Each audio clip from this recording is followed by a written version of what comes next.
Y totalmente de acuerdo, yo pienso que este mundo de manipuladores de alimentos es un mundo enorme y por eso quisiera que iniciáramos esta conversación con los médicos especialistas en medicina laboral y que me cuenten y nos cuenten un poco a toda la audiencia cómo están reguladas estas buenas prácticas de manufactura en Colombia. ¿Existe legislación puntual para los manipuladores de alimentos? Sí, Catalina. En Colombia actualmente, pues la autorización que tenemos en cuanto a lo que nombra la parte médica es la 2674 del 13, es una resolución.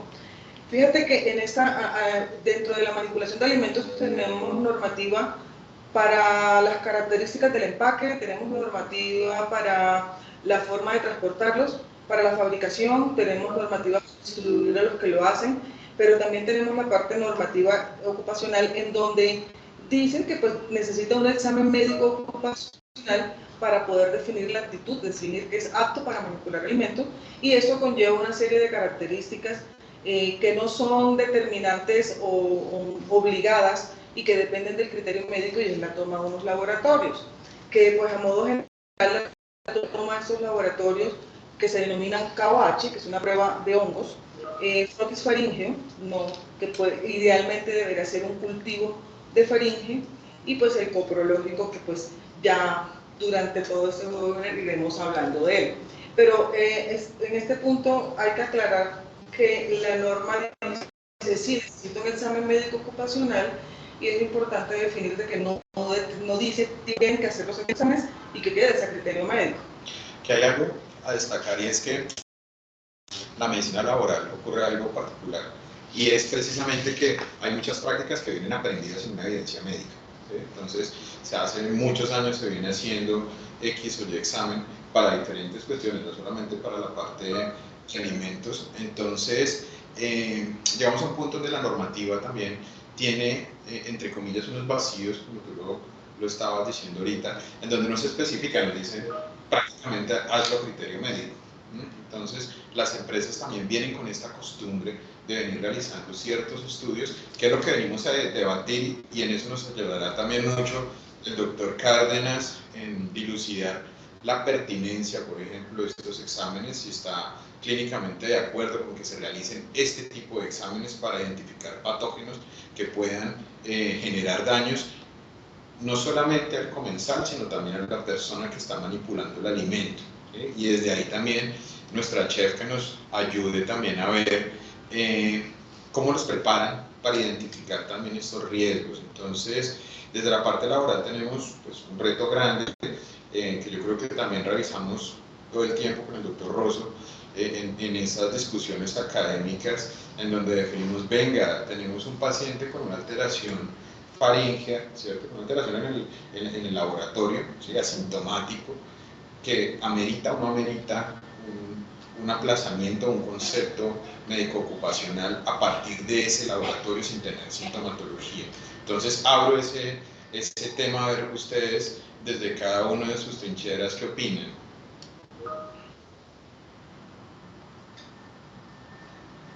Doctor Rosso, lo escuchamos. Listo. Sí, como dice el doctor Parga, nosotros hemos tenido ciertas discusiones y lo que se sabe de este tema es muy controversial. Yo he tenido contacto con algunas empresas de manipulación de alimentos directamente con una empresa muy grande aquí en Colombia que es Zenú. Ellos no hacen ningún tipo de examen de laboratorio.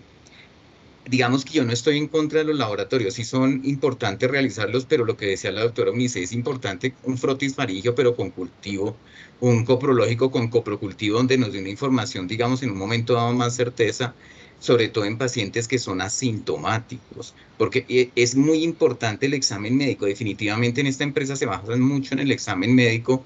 De hecho, los exámenes periódicos con ellos o exámenes de ingreso son exámenes de 30 a 40 minutos, donde se haga un examen exhaustivo, una anamnesis muy exhaustiva también para definir si el paciente viene con alguna sintomatología, ha tenido procesos respiratorios, digestivos o algún tema de piel para generar en algún momento algún aplazamiento de acuerdo a criterio médico.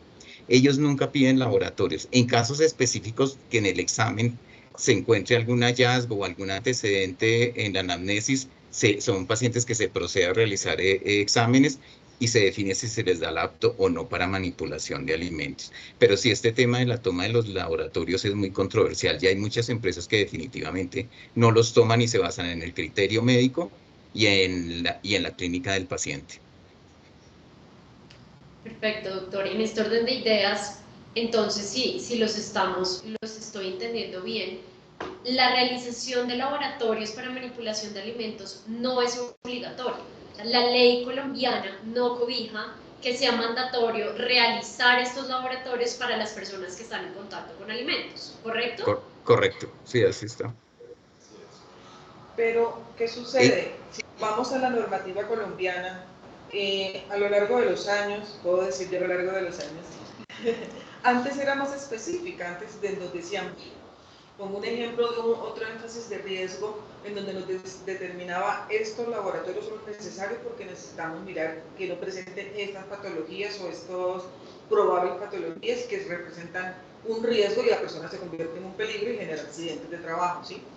Si nos vamos a lo que estamos tratando, que es la manipulación de alimentos, y aquí le pido la opinión al doctor Jorge, veo que pues hacen normalmente un frotis faríngeo, un coprológico y un cabache. Yo específicamente hice una revisión para ese coprológico, en donde en la revisión encontré que se necesitan 9 muestras para poder tener una sensibilidad del 60%, ¿sí? Eso significaría de que, bueno, ¿para qué solicito un coprológico? Pero también pienso, estamos en un medio en donde la población con presencia de parásitos, que pueden ser comensales para algunos, patógenos para otros y algunos ya denominados definitivamente comensales, pues predomina y es alta. Y pues en pocas palabras debería de por lo menos detectarse o desparasitar a la persona. Entonces, en cuanto a eso, desde el punto de vista clínico, no sé, doctor Jorge, ¿qué opinión me da? Porque con un coprológico que pues realmente va a tener esa sensibilidad tan baja, ¿qué podemos hacer? Pero si es necesario hacerlo. O sea, una persona que va a trabajar, por ejemplo, manipulando carnes, manipulando lácteos, es con las manos, no es con guantes, cuando están allá en la parte, en la empresa. Claro. Entonces, nada, primero que todo, muchas gracias a la doctora Catalina y al doctor Parga por esta invitación y a todos los panelistas, porque es un tema que desde la clínica no lo vemos tan frecuentemente, más ustedes como médicos laborales y por supuesto que van a haber ciertas diferencias de conceptos, ¿no? Y bueno, yo de entrada estoy completamente de acuerdo con lo que manifiesta el doctor Rosso. Y cuando yo le decía a mis estudiantes y para aquellas personas que no sean del área de la salud o que no sean médicos, yo creo que más del 80% del diagnóstico de un paciente está en la anamnesis. ¿Y qué es la anamnesis? Preguntar bien, en la historia clínica. Porque pasa que si mandamos exámenes a la topa tolondra, también como le decíamos le decía a mis estudiantes, pues no vamos a hacer una tamización efectiva, ¿sí? Tenemos que ver qué pacientes o qué individuo que estoy evaluando puede tener unas características en las cuales sí amerite un estudio que sí pudiera aumentar ahí ya la sensibilidad, especificidad e incluso el valor predictivo positivo y el valor predictivo negativo de las pruebas. De lo contrario, lo que vamos a hacer es gastar recursos e incluso poder retrasar, y como le entendía el doctor Rosso, pues que ustedes son más versados en esos exámenes laborales, pero que son dispendiosos, que toman tiempo y que pueden retrasar, digamos, la contratación o el inicio de trabajo de un empleado. Entonces, digamos que hablar de sensibilidad y especificidad en una población que no está claramente definida y que no sabemos qué factores de riesgo pueda tener sensibilidad, pues ahí también hice una mini búsqueda antecitos de conectarme. Sí, la sensibilidad es muy baja porque precisamente no sabemos a quién hacérsela si no preguntamos bien. Eso yo creo que sería como lo más importante. Y no sé la chef María Mercedes que por ahí levantó la mano. Pero todos estamos esperando ansiosamente los comentarios de la chef porque escuchamos ya a nuestros médicos y chef, o sea, ¿quién mejor que usted que está en la práctica para que nos cuente qué opina de lo que nos están diciendo los expertos? Gracias nuevamente por ustedes. Están escuchando muy atentamente los conceptos desde el porque, pues bueno, yo tengo algunas preguntas sobre casos prácticos que he visto y me gustaría que de pronto los pudiéramos esclarecer un poco, dar más información de cómo se pudieran evitar. Ahora que ustedes nombran el tema de los exámenes, conocí de primera mano un caso de un comensal que en el Amazonas peruano, a raíz de la práctica tan popularizada que hay en este país del consumo de pescados en la cocción al limón solamente, pues parece que a través de ese consumo adquirió hepatitis A. Eso le significó casi que 7 días de UCI por las complicaciones que tuvo. Y luego de un exhaustivo estudio, pues para conocer cómo había adquirido esto, porque pues bueno, lo tuvieron que traer de urgencia desde Perú a Colombia, y pues esa no es una enfermedad que, por decirlo de alguna manera, esté popularizada o sea normal encontrarla en nuestro país. Les llamó mucho la atención, comenzaron como a hacer una trazabilidad sobre lo que él había consumido, y al parecer fue una manipuladora que era portadora del virus, y ella estaba vacunada, pero el comensal no estaba vacunado. No sabemos qué pasó en su tema de vacunación, él no estaba vacunado, y a los aproximadamente 25 días de haber ingerido esta preparación comenzó a mostrar los síntomas. Entonces también por el tiempo entre el consumo y los síntomas, pues era difícil imaginar que algo como eso estaba pasando a raíz del consumo de este ceviche o de este pescado.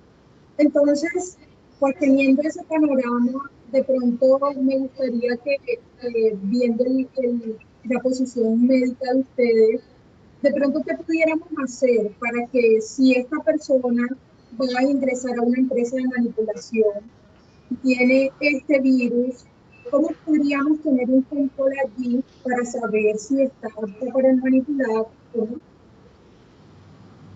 Perfecto, chef. Muchísimas gracias. Doctor Cárdenas, lo escuchamos. Chef, muchas gracias por esa pregunta y por ese caso. Y me va a permitir responderte desde la historia. Y nos remontamos al siglo XVIII, perdón, XIX, 1800. A Hungría. Había un ginecólogo, imagínate, un ginecólogo de apellido Semmelweis. Ese man fue que descubrió que el lavado de manos salva vidas. Entonces yo creo que si hay algo que puedo dejar de mensaje aquí, pues obviamente yo sé que los panelistas van a ampliar sobre eso, es el lavado de manos es vital. El lavado de manos nos salva en pandemia, que era lo más importante, que nos teníamos que lavar las manos. Ustedes como manipuladores de alimentos, y la chef ya lo sabe, toca lavarse las manos. En los restaurantes que dice todos los empleados deben lavarse las manos. Ahí viene la pregunta, ¿solo los empleados? Pero entonces todo el mundo se tiene que lavar las manos. ¿Y por qué empiezo con esta historia? Y es que los virus de la hepatitis o hepatotropos, ¿sí?, los que van al hígado, hay una particularidad de la hepatitis A y la hepatitis E. Esa transmisión es fecal oral, que quiere decir que hubo mal lavado de manos, y que eso pasó del manipulador de alimentos. Otra característica del virus de la hepatitis A es que no hay portadores, pues se manifiesta como un cuadro diarreico, un cuadro agudo que, como tú bien lo describiste, pues tiene algunas complicaciones, pero no son tan graves como lo puede ser el hepatitis B o hepatitis C. Entonces, lo que se puede hacer es que esa persona tenga un excelente lavado de manos, y que verificar que efectivamente tenga una buena técnica, ¿no? Eso no es como el lavado de manos casero, sino es un lavado de manos pues que tiene que tener unas características, y bueno, es mínimo 30 segundos hasta un minuto. Entonces eso era como para contestarte, chef, y no sé qué dice, creo que el doctor Parga y quién más. Gracias, doctor.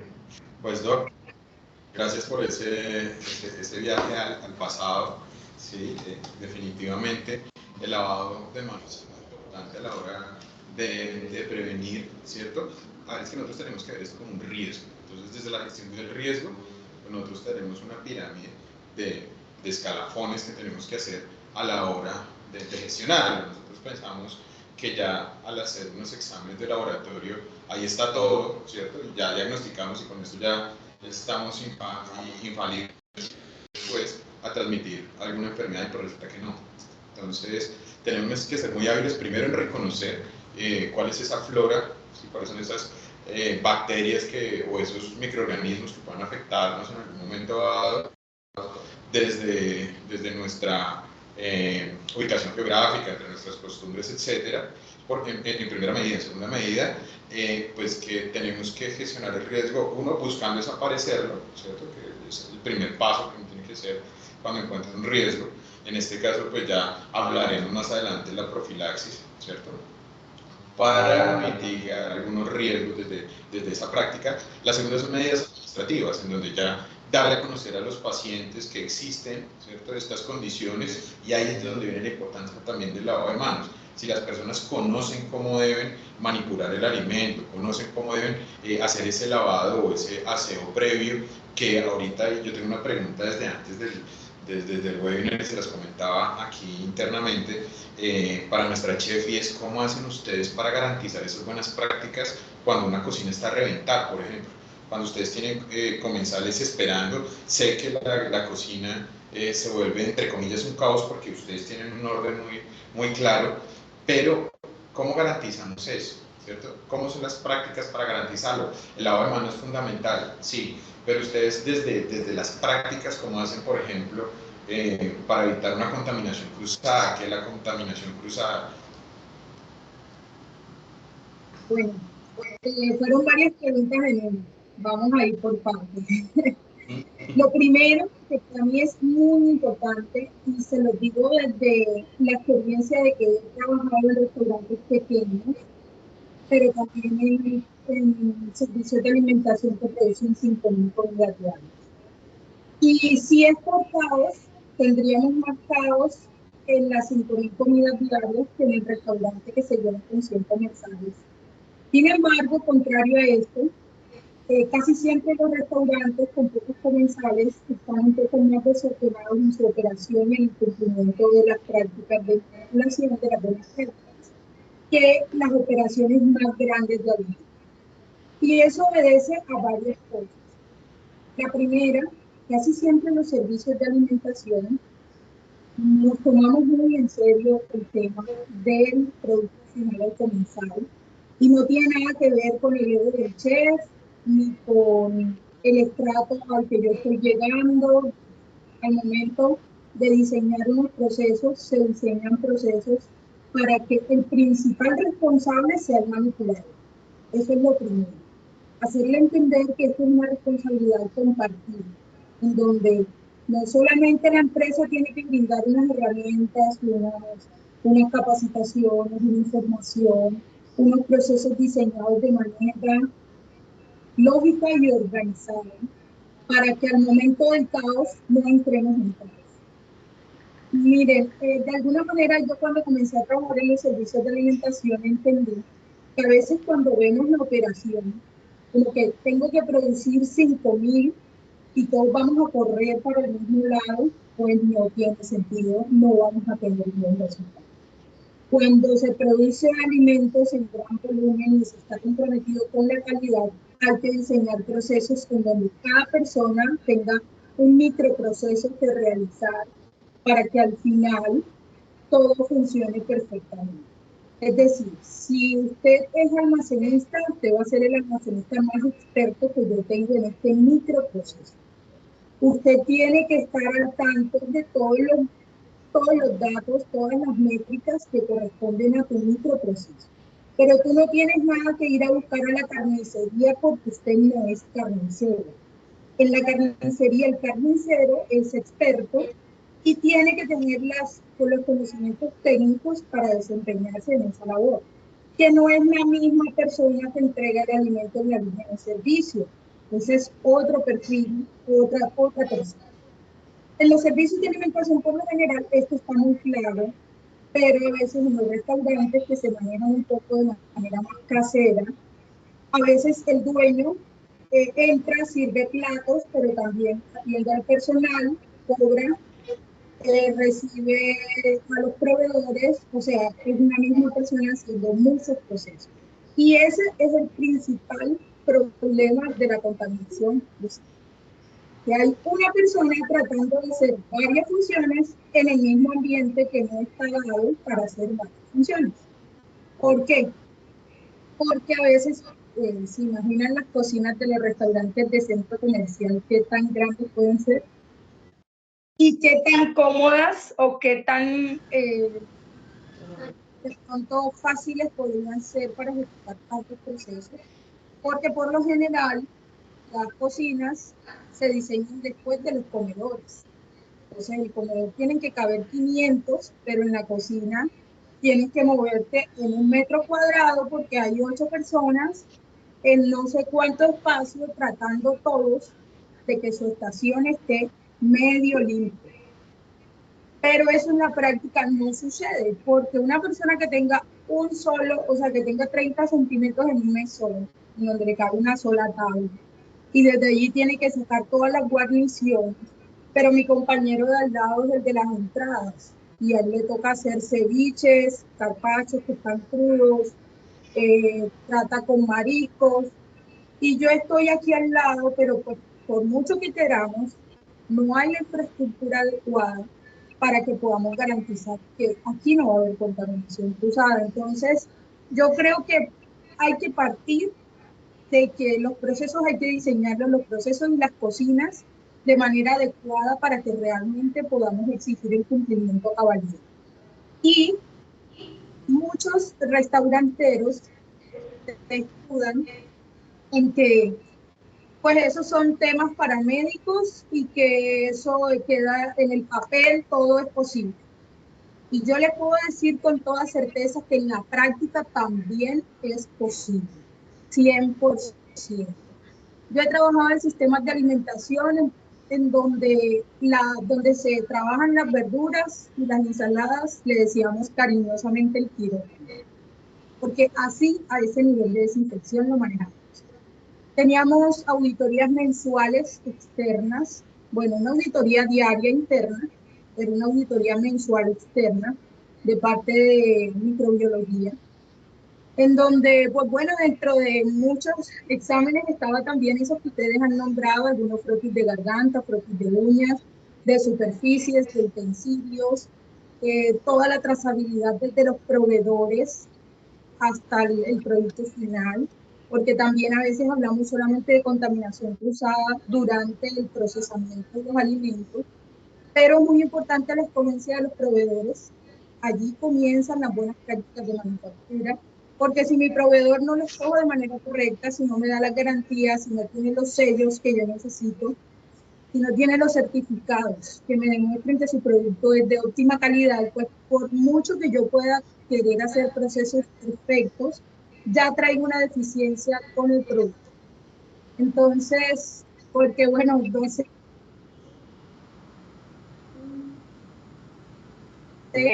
qué tanto lo podamos dimensionar, pero es que hay verduras que vienen de lugares en donde la tierra ha sido abonada con tierra de relleno sanitario.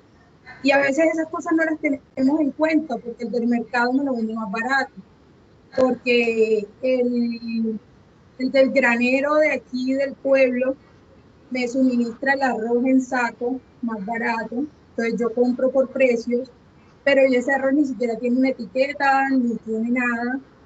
¿Y cómo garantizo yo de aquí en adelante que los procesos puedan llegar a feliz término si desde la materia prima ya no tengo garantía de esa inocuidad?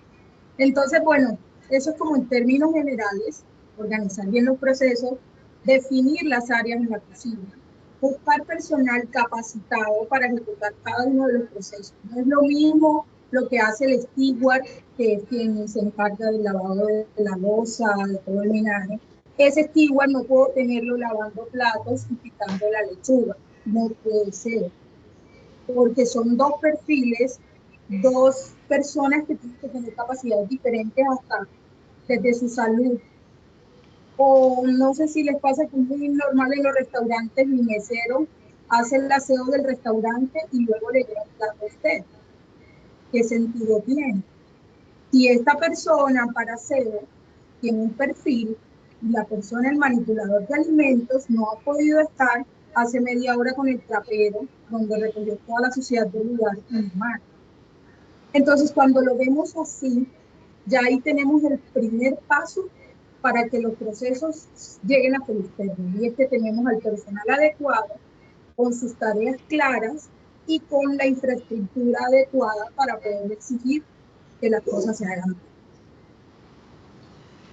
Bien, entonces, muchas gracias, Chef. De verdad que has tocado un punto súper importante y que es el después de que nosotros damos el acto. Pero en este punto yo tengo unas preguntitas y también pues para que todos las revisemos.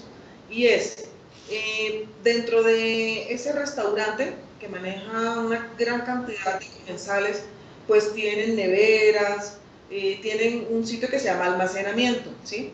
Tú hablabas de una auditoría que hacen cada mes, pero entonces, ya que tocaste ese tema, esa auditoría interna, pues la hace el mismo restaurante.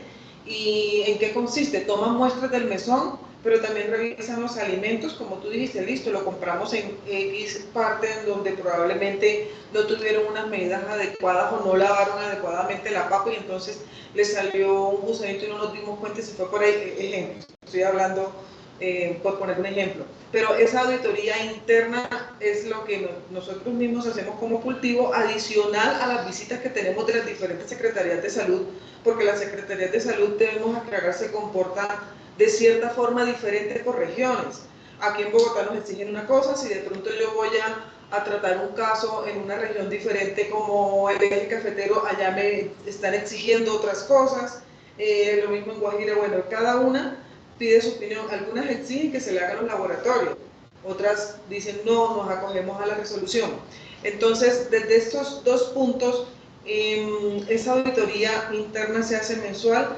Cuando viene la auditoría externa de Secretaría de Salud, la cumple. Ese curso de manipulación de alimentos que se le exige a aquel manipulador de alimentos se hace a cabalidad. ¿Cada cuánto consideras tú que debe estarse haciendo?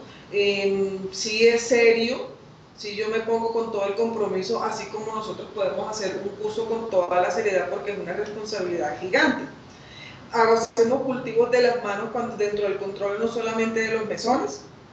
Entonces, desde tu experiencia, chef, que como lo vives en el restaurante, dime cómo se está viviendo para después volver a pasar a nuestros laboratorios. Listo, claro que sí. Bueno, en la auditoría diaria, hay una persona, una ingeniera de alimentos, de pronto supervisando un poco los procesos en general, organizando como la operación diaria y tratando de tener controles sobre lo que está a su vista. Y obviamente revisando diariamente todos los puntos críticos de control que tienen sus respectivas planillas de control, porque lo que no se controla no se puede garantizar.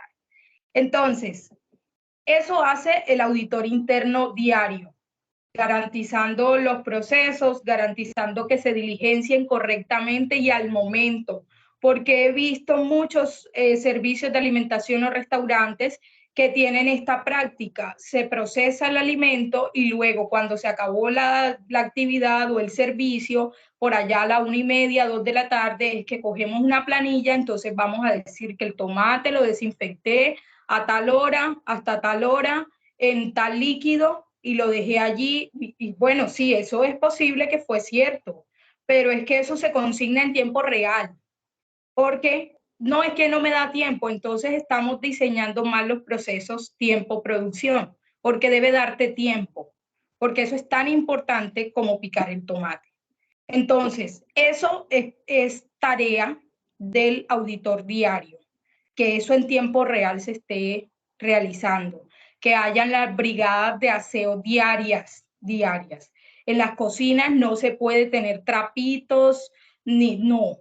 En las cocinas se lava, cada que se acaba un servicio, se lava todas las áreas, porque si no, se van creando puntos muertos que después es muy difícil de erradicar en una sola tarde de aseo.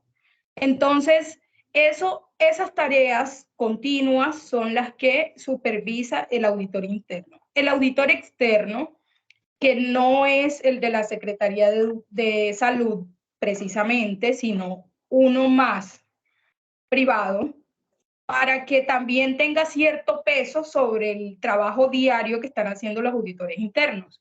Entonces, este hace frotis de uñas, frotis de garganta, frotis de las superficies, tablas, cuchillos, mesones, y por supuesto va a buscar la trazabilidad de los proveedores y todos los despachos que han llegado durante el mes para verificar proveedores, tiempos de vencimiento, empaques correctos, almacenamientos, temperaturas, y por supuesto, bueno, también hacía frotis en las cavas de almacenamiento, también se hacía frotis para ella saber si había algún tipo de patógenos distintos a lo que la cava de almacenamiento pudiera tener, según la clasificación. Entonces, pues bueno, la auditora externa, eso es principalmente lo que hace, porque bueno, esta es una operación en donde, como usted nos dice, de pronto la exigencia de la Secretaría de Salud en Bogotá es una, pero en las provincias es casi nula. Entonces, si los mismos responsables de la operación no buscan sus controles o desde los clientes buscan los controles, pues no hay realmente una vigilancia estricta sobre los restaurantes ni sobre los servicios de alimentación por parte de la Secretaría de Salud Departamental, por lo menos donde yo estoy. Porque es tardía, no dan las herramientas, a veces ni siquiera la persona que va a hacer la visita tiene la formación correcta para llegar a fondo en esa visita, sino simplemente van, revisan 3. Y sí, se toman estas acciones correctivas, pero no hay realmente una propuesta o una revisión a fondo para que esto se cumpla. Otra cosa que me parece que es súper importante y usted me ha preguntado es el tema de la certificación de manipulación de alimentos. Eso es, lo voy a decir de una manera cruel, pero es una mentira que nos echamos todos los años en los restaurantes diciendo que a la gente se le renovó el certificado y que estuvo en un curso de 48 horas, que es lo que certifican, y esa persona ni siquiera se ha enterado de qué es una contaminación cruzada. Porque lo hacen más por cumplir el requisito, porque saben que en una eventual visita esas son las cosas que va preguntando la Secretaría de Salud, pero que deberíamos ser más objetivos y precisamente no buscar la certificación, sino ir y evaluar al manipulador para saber si realmente está preparado y si es la persona adecuada para hacer esta labor. Entonces, eso de los cursos de manipulación de alimentos, allí se deben ver pues todos estos tipos de claves que estamos discutiendo, pero ellos no lo hacen porque, bueno, número uno, eso es un entrenamiento que cuesta dinero y no todas las empresas están dispuestas. Número dos, lo ven simplemente como un requisito, pero encontramos en los restaurantes personas con hongos en las uñas manipulando, muchas manipuladoras con las uñas pintadas, uñas largas, que son cosas básicas que uno se da cuenta que en ese restaurante no hay el más mínimo conocimiento sobre las buenas prácticas de manufactura. Chef, muchísimas gracias. Doctor Diego, su intervención y yo quiero más adelante, después de la intervención del doctor Parga, entrar en materia un poco más médica y un poco más controversial. Entonces, Doc, lo escuchamos. Primero, pues, ya somos más de 90 en la sala, entonces, pues bueno, muy bien por este lado. Sí, mira que es algo que nosotros también tenemos que hacer algo de introspección desde la parte de la medicina del trabajo. O sea, en la cocina están haciendo tamizajes, por decirlo de alguna manera, de manera periódica, como se debe hacer, a diario, semanal o mensual. Nosotros hacemos un examen de ingreso, vemos unos laboratorios y hasta los 6 meses o hasta el año estamos nuevamente renovando esos laboratorios cuando el paciente se pudo comer algo en la calle, al otro día de haber realizado los exámenes, y pues eso no garantiza absolutamente nada si no tenemos ese conocimiento y esa parte de la sensibilización al mismo riesgo, ¿no?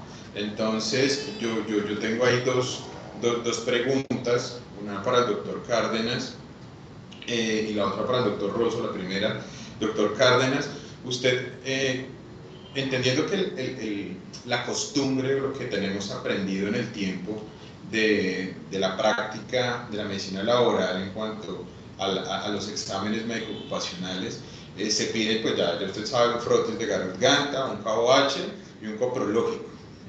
¿Qué alcance tiene esto en cuanto a la mayoría o no de los microorganismos que puedan afectarnos patológicamente, ¿cierto? A los comensales o, como les dije anteriormente, a quienes manipulan el alimento? ¿Cree que es correcta esa elección de laboratorios? Pues más allá que correcto o no correcto es saber qué es lo que estamos buscando, ¿no? Porque, a ver, por ejemplo, el KOH ungueal es básico porque tenemos que usar estructuras fúngicas que sí o sí tienen que tratarse, pues con algo tópico, pero digamos en el coproscópico, ¿qué vamos a ir a ver? Si está, digamos, si el paciente está asintomático y volviendo a la intervención del doctor Rosso y la doctora Eunice al principio, pues hay que ver a quién se le va a hacer, porque vuelve y juega, no podemos, porque tenemos algo en la faringe, porque creemos que algo en la faringe puede transmitirse o coproscópico, o digamos que eso no, en mi concepto no tendría ningún sentido si no tenemos claro a quién tenemos que hacerle los exámenes. Ya una vez, pues, si vemos que es un paciente tosedor crónico, un paciente que estuvo hospitalizado por más de un mes, que ha recibido antibióticos por mucho tiempo y que puede predisponer a bacterias, por ejemplo, Clostridium difficile, que es una bacteria que queda en el tracto gastrointestinal y que genera esporas y que genera mucha resistencia y mucha patología, pues muy seguramente sí tendremos que hacer el coproscópico y, como decía el doctor Rosso, con coproscópico, porque coproscópico incluso puede no mostrar las estructuras ni parasitarias ni bacterianas, o nos puede mostrar unos quistes de Endolimax nana que pueden ni siquiera generar ninguna patología a una persona que esté inmunocompetente, ¿no? Entonces ahí viene la otra arista, y es, no lo veamos entonces desde hacerlo por un requisito, sino ver a quién vamos a atender. Es decir, el doctor Rosso pone el ejemplo de SINU, pero ya si estamos en un hospital, pacientes que son inmunocomprometidos, que cualquier microorganismo sí puede generarle alguna patología, pues ya ahí sí muy seguramente tendríamos que endurecer un poco los estudios, ¿no? Pero por lo demás, yo creía que una buena anamnesis nos orientaría a mirar qué estudios tendríamos que hacerle. Okay. Doc, y continuando con la misma línea, ya en vez de hacer la predicción masiva, ¿cierto?, con laboratorios hechos a toda la población, hay otra opción que se tiene, y es la profilaxis masiva también. Entonces, al vendazo para todos, una vez al año, ¿no? Prácticas. ¿Un año no hace daño? Sí. Sí. Pues sí. No sé usted Pues qué opina de eso. Don Diego, el doctor me quitó la palabra porque justamente me iba a preguntar de eso, y antes de que entremos en materia de eso, pues me gustaría que nos explicaran un poco ese término, profilaxis, qué es, cuándo se usa, y obviamente pues la opinión, no solo del doctor Cárdenas, sino de todo nuestro equipo médico, de qué opinan de este proceso. Bueno, yo contesto ahí rápidamente, pues profilaxis es prevención, ¿no? Que uno asocia profilaxis con algo dental, no. Profilaxis es, ¿cierto? No. Profilaxis es prevención, profilaxis de las infecciones, profilaxis de, bueno, de cualquier intervención que lleva a que prevenga algún desenlace, eso se llama profilaxis. Entonces, entrando ahí. Profilaxis entonces sería, oiga, pues bueno, si no sirve, si no sirve, digamos, en teoría, ¿no? Atendiendo que tiene una baja sensibilidad, o sea que el rendimiento diagnóstico de los estudios es bajo. Entonces, venga, ¿será que me tomo el albendazol o el tinidazol o las goticas de pamodato de pirantel o me purgo pues con lo que sea y ya? Vuelve y juega. Los pudiera ser, digamos, costo efectivo, no, o digamos que así como abuelo de pájaro no lo tengo muy claro, pero también entendamos que los medicamentos pueden ser nocivos, tienen eventos adversos y puede generar incluso hasta falla hepática, puede generar distintos daños al microorganismo. Entonces ya entra uno a un poquito más de salud pública y decir, oiga, ¿será que justifica en pacientes que no tengan síntomas este tratamiento o profilaxis porque estamos en el tercer mundo? Entonces ahí, retomando lo de la historia clínica, me parece que es muy importante que podamos desarrollar un método, perdón, un interrogatorio a esas personas que estamos evaluando que sea un poco más dirigido hacia los factores de riesgo para, eh, para colonización por patógenos multiresistentes.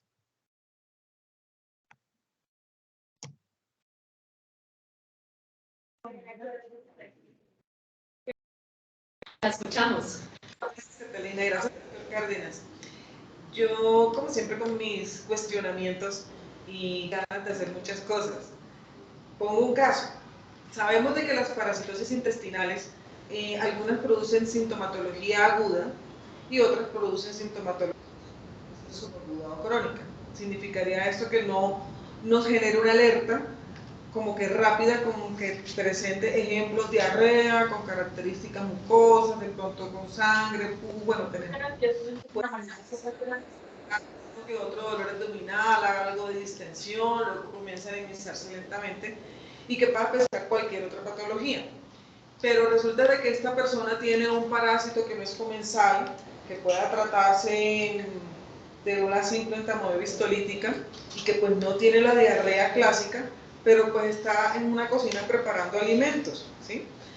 ¿Por qué coloco este caso? En cuanto hacia ese 60%, yo insisto con mi examen, nos sirve de alguna forma para prevenir, y entonces siempre he pensado, bueno, voy a tomar aquellas empresas, toda la población que llega y le voy a hacer examen, los 3 exámenes, para ver qué tanto salen positivos, qué tanto salen negativos, y en respuesta si las personas que están manipulando estos alimentos, la parte final presenta sí o no presencia infección.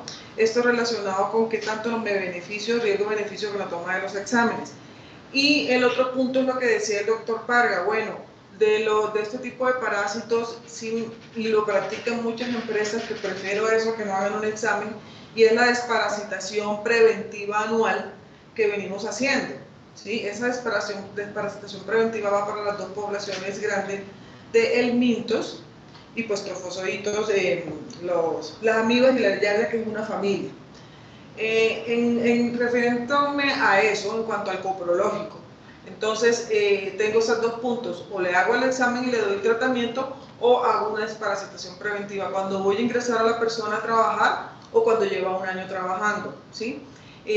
Lo otro es en cuanto a los reportes de frotifaringio. Bueno, yo le voy a hacer cultivo a todos mis pacientes y me reporta que tiene streptococcus pyogenes, estafilococos aureus con un crecimiento abundante, pero la persona es absolutamente asintomática, no tiene ningún cambio al examen físico, no ha presentado ninguna sintomatología relacionada con presencia de faringitis, pero tengo ese germen allí que me está diciendo hola, y pues los protocolos, el 90%, el 99% de los protocolos dicen hay que dar antibiótico, y cuando yo voy a ver esos antibiogramas y yo veo esos antibióticos, yo digo, por Dios, voy a hacer una resistencia, de verdad lo vaya a necesitar, pues no me van a servir. Entonces esos son como que desde el punto de vista clínico, en cuanto a la realidad que voy a tratar, un papel o un paciente. Entonces, doctor. Perfecto. Doctor Hernández, lo escuchamos. Bueno, de antemano y en aras de promover nuestro debate aquí en particular, y eso es un debate grande que hemos tenido en medicina laboral sobre si yo trato el examen o yo trato al paciente, en nosotros aplica un contexto un poco diferente, porque si bien el paciente es la persona que yo tengo al frente, es quien voy a tratar, mi preocupación es su interacción con la comida y su interacción final con los comensales. Entonces, pues mi paciente puede estar completamente asintomático, pero el riesgo de que él sea ese vector de transmisión y que a través de la comida yo llegue a infectar los comensales es realmente mi preocupación. Entonces uno dice, listo, yo trato es al paciente y no al examen, pero es que en este momento yo necesito saber cuál es su factor de riesgo de cara al resto de personas con las cuales va a interactuar. Entonces, ese debate se ha generado mucho en nosotros en cara de medicina laboral, porque hay quienes dicen, venga, pero si tengo un paciente que está estructuralmente sano, ¿por qué lo voy a exponer al antibiótico y me voy a arriesgar a la resistencia antibiótica? Y hay quienes dicen, venga, pues que mi responsabilidad no es solo con el paciente, sino con todas las personas que van a estar expuestas a lo que él manipule. Entonces, ahí sí, de cara a un experto como el doctor Rosso o el doctor Cárdenas, sí me gustaría saber cuál es el contexto o el criterio que ustedes aplicarían en ese punto.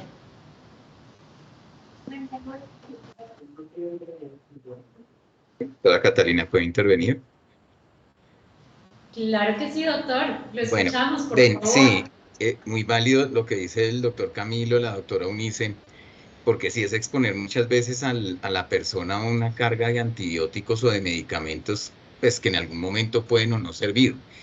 Yo con la profilaxis sí estoy totalmente de acuerdo. De hecho, muchas empresas lo hacen y lo hacen anualmente y me parece que de alguna manera está bien. Nosotros estamos en un medio donde sí tenemos contaminación, donde podemos adquirir parásitos intestinales. Lo otro, con los frotis faringios es un rollo porque llegan muchos frotis faringios con una reacción leucocitaria abundante, paciente asintomático. Entonces, ¿qué hacemos? Tratarlos, acitromicina, claritromicina, uno de unas fórmulas bien complejas. Si aplaza a este paciente para su ingreso o en su examen periódico, se restringe para manipulación de alimentos. Se les hace el control post-tratamiento y no hay ningún resultado. Entonces uno dice, miércoles, ¿qué hago aquí? Entonces viene el cultivo, sigue el aplazamiento y todo esto, viene un nuevo tratamiento, una generación de resistencia antibiótica. Entonces allí yo sí pienso que uno debe tratar como la persona con una muy buena anamnesis, como ha dicho el doctor Cárdenas, saber antecedentes, contactos, estilos de vida, que diga uno puede estar o no contaminado y tomar una decisión mucho más acertada y mucho más adecuada que someterlo a una carga química que de pronto es más perjudicial. Porque sí, en este tema de las manipulaciones, hay veces hay conceptos de las empresas afanadas por contratar o por enviarlos a la línea de producción, sobre todo estas empresas pequeñas que cuentan con personal muy ajustado hasta que se haga un nuevo frotis, hasta que se haga un tratamiento, hasta que se haga un cultivo y muchas veces no se ve ningún tipo de resultado positivo. Con la profilaxis para tratamiento de parásitos sí me parece que estoy totalmente de acuerdo que se hagan mal. Sí, aquí me robo la palabra un momentito y es con algo que acaba de decir Doc, y yo creo que nosotros como médicos laborales tenemos que ser muy sensibles a la hora de emitir un concepto. Nosotros tenemos una doble responsabilidad, uno con la empresa, pero también con el paciente. Nosotros a la empresa pues estamos cubriéndola de un riesgo en la medida que podemos nosotros identificar algún patógeno, pero también tenemos que entender la disponibilidad y la disposición que tiene el paciente para trabajar. Entonces, entender que cualquier diagnóstico que sea exagerado, basado en un paraclínico, pues estamos perjudicando también a alguien que está buscando trabajo y muy seguramente a su familia.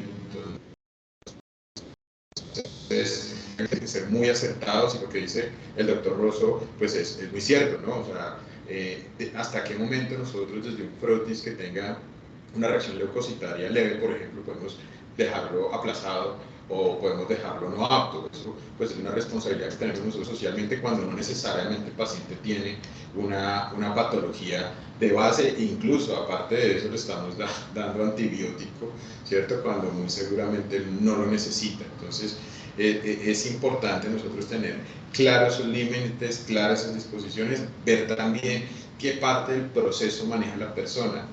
La doctora Unice arrancó muy bien su intervención inicial, explicándonos que la manipulación de alimentos no es solamente en el momento de cocinar, sino está desde desde la siembra, desde la recolección, desde la elección de materiales, desde cómo nosotros guardamos o almacenamos los ingredientes, el acto en la cocina, no solamente en cocina, sino también manufactura de alimentos ultraprocesados, por ejemplo, en donde ya entran otros riesgos también. Entonces, que tengamos muy claro todos estos aspectos y estas aristas. ¿Listo?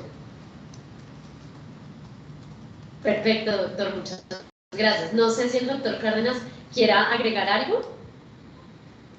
No, concuerdo con el doctor Rosso, ¿no? Perfecto. Yo creo que eso es importante y viéndolo también desde otra perspectiva, y es que nos estamos quedando sin antibióticos, ¿no? Ya, digamos que el descubrimiento de nuevos antibióticos que puedan ser efectivos, pues cada vez es más raro que podamos encontrar uno. Y pues predispone a multiresistencia, a que después, como dijo la doctora Unice, pues no podamos usar estos antibióticos después, ¿no? Y pues también con unos rendimientos diagnósticos pobres, como lo hemos dicho, tanto para diagnóstico, o sea, me pueden decir falsos positivos, falsos negativos, entonces ahí cómo vamos a sopesar, y como dice el doctor Parga, ¿a quién le damos una etiqueta de no apto? ¿A quién le damos como una, lo encasillamos, ¿no? Como, oiga, ese está contaminado, ese está maldito, ¿no? Entonces usted no puede ni hacer nada porque tiene una colonización que nunca se va a ir, ¿sí? Entonces sí, como ser muy responsables con eso, y de acuerdo con el doctor Parga y con el doctor Rosso también, en el que podemos, digamos, evitar también el uso indiscriminado de antibióticos. Perfecto, doctor. Pues muchísimas gracias, y a todos los doctores, muchas gracias por esa pregunta. Yo les dije que iba a ser controversial, porque pienso que es un tema donde muchas opiniones se pueden sentir y ver diferentes. Quiero preguntarles, y desde un punto de vista más hacia cliente, hacia compañía, hacia las personas que contratan estos empleados, estos colaboradores que hacen manipulación de alimentos, me gustaría que habláramos un poco de esas enfermedades ocupacionales o esos problemas de salud que están asociados con la manipulación de alimentos. Y además de cuáles son, pues qué puede hacer el empleador para identificar y tratar estos casos dentro de la compañía.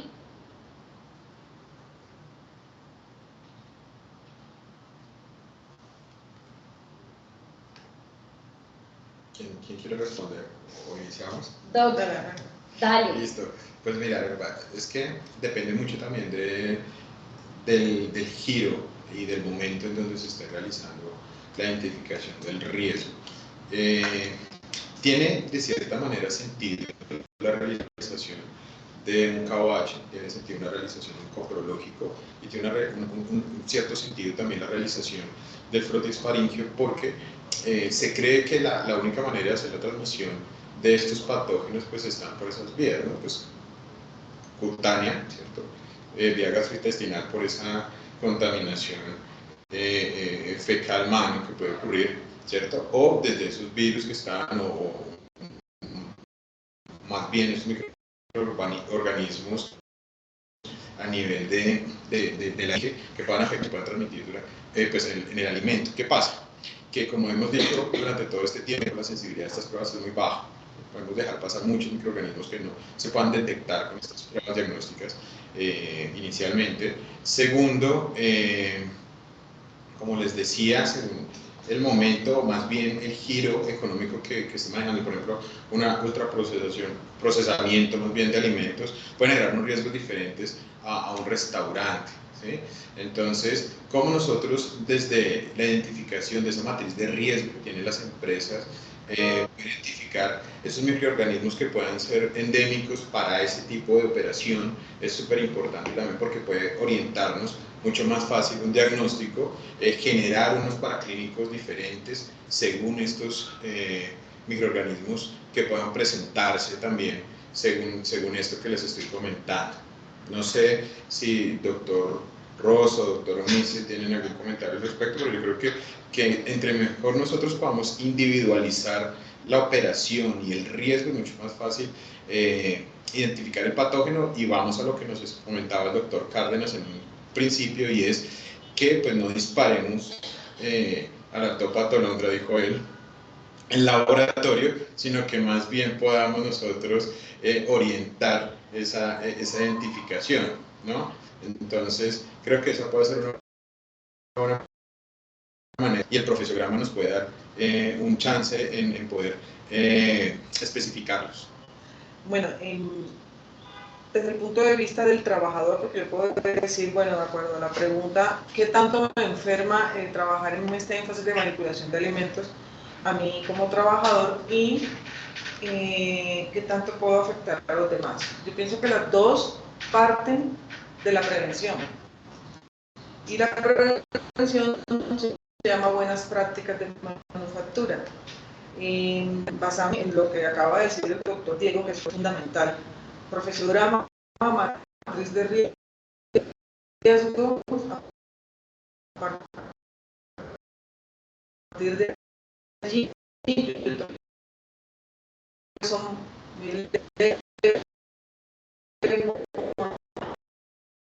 en cuanto a tocar un alimento, Jorge, es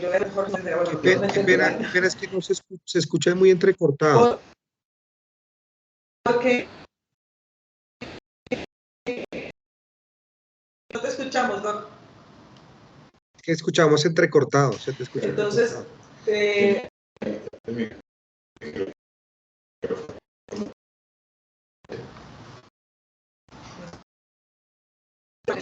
un adecuado lavado de manos, un exhaustivo lavado de manos. Acá, dentro de todas nuestras conversaciones con el equipo, con el director, con Juan, siempre decimos, bueno, debemos aplicar, sabemos de que existe en todas las empresas que se lavan las manos, que pasamos de cuando visitamos las plantas, manos, aseo de las plantas de la base de los zapatos. Eso es como los 5 momentos, o sea, yo levanto la mano y me las lavo, ¿sí? Es como los 5 momentos que ocurren en la parte clínica. Entonces, ya con esto, la principal, lavado de manos, uñas cortas, como dijo la chef, tal cual como nos indican en la parte clínica cuando trabajamos en clínica, igual con esta parte de manipulación de alimentos, y ya con este control, definiendo si hacemos es una desparasitación preventiva, pues sí considero que es importante por lo menos hacer la desparasitación preventiva, luego de anamnesis y examen exhaustivo, determinando de que no, en definitiva, no presenta ningún riesgo de infección que pueda transmitir, pues ya con todas esas seguridades podemos decir, listo, podemos actuar y podemos liberar al comensal de que sufra algo. De hecho, las noticias que siempre vemos, o lo que más tememos, son las infecciones, las ETA, las enfermedades transmitidas por alimentos. Entonces, estas enfermedades transmitidas por alimentos, pues, hoy en día los brotes son raros cuando suceden o porque se reporten. Siempre se ataca el punto para ver pues, qué fue lo que pasó, y casi siempre es porque el alimento era el que estaba mal, más no la persona que nos manipula. Pero la persona que nos manipula es responsable de haber dado ese alimento malo, ¿sí? Como decía en un inicio, son varios los puntos en donde tenemos que mirar. Pero yo también dejo entonces ya otra piedrita ahí para pensar, si yo no les voy a hacer laboratorio, si quiero saber clínicamente cómo están, y sabemos de que si hoy me desparasito y dentro de una semana me como algo contaminado, vuelvo y puedo tener el proceso del parásito, entonces los exámenes deberían hacerse de una forma más frecuente para aquellas personas que tienen una manipulación directa con el alimento, crudo.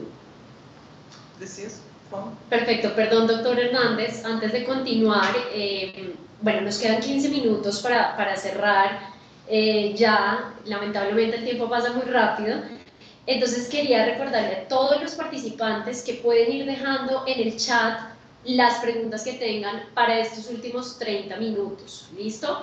Tenemos en este momento 76 participantes activos, entonces hasta 76 personas. Recordarles que tienen el chat abierto para que puedan hacer las preguntas que necesiten. Doctor Hernández. Muchas gracias. Yo dándole la vuelta a todo la información que nos está dando la doctora Unice y el doctor Diego de base, y volviendo a la pregunta que nos hizo Catalina, de cara a las empresas, y eso es una duda que me gustaría dejar con el doctor Rosso, en el término de la costo-efectividad, porque es que nosotros estamos hablando de venga, démosle profilaxis a todo el mundo versus hagámosle exámenes a todo el mundo. Luego decimos, bueno, vamos a hacer exámenes, pero los exámenes tienen que ser más especializados y entonces yo tengo que saber para cada uno de los giros de manipulación de alimentos qué tipo de examen especializado voy a hacer. Una empresa estaría en la capacidad de diseñar, hablando en términos reales y no ideales, de realizar este tipo de discriminación, de decir cosas like Looker en chocolates. Me puede sacar discriminadamente según sus materiales de riesgos cada uno de los perfiles, seguro estar en la disponibilidad de cada uno de esos más o menos 45 perfiles de manipulación de alimentos que me puede salir para una misma empresa de exámenes diferentes, porque eso implica una logística de cara a la empresa, de cara al HCE, de cara a todo el sistema de vigilancia muy grande. Entonces, nosotros lo vemos de cara a lo ideal del médico, pero eso funcionaría, eso sería costo efectivo para la empresa.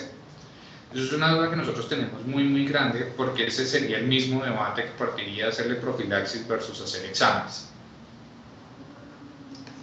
Bueno, hoy día las empresas, de acuerdo a mi experiencia en lo que he visto y he manejado, están tendientes a tener menor número de cargos, con la finalidad de que un nombre de cargo pueda hacer diferentes funciones, y antes encontramos de que existía, ejemplo, limpió la ventana por la parte de adelante, otro cargo limpió la ventana por la parte de atrás. No, hoy en día podemos decir operario de producción, y este desempeña diferentes roles. Esto va en beneficio de la empresa, en el sentido de que yo contrato a alguien que puede estar en 5 puntos diferentes, y a nosotros nos beneficia en el sentido que tenemos un perfil menos perfiles para identificar en el momento del examen.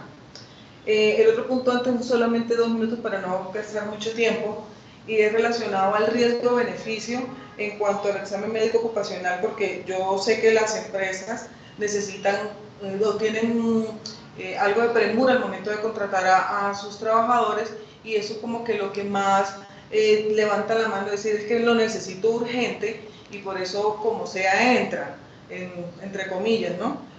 Comparado con el beneficio que pueda tener un cultivo de un estudio, sabiendo de que en nuestro medio tenemos una tasa de infecciones, me dirá el doctor Jorge, muy alta en cuanto a algunos gérmenes, y que para nosotros algunos pues son muy patógenos.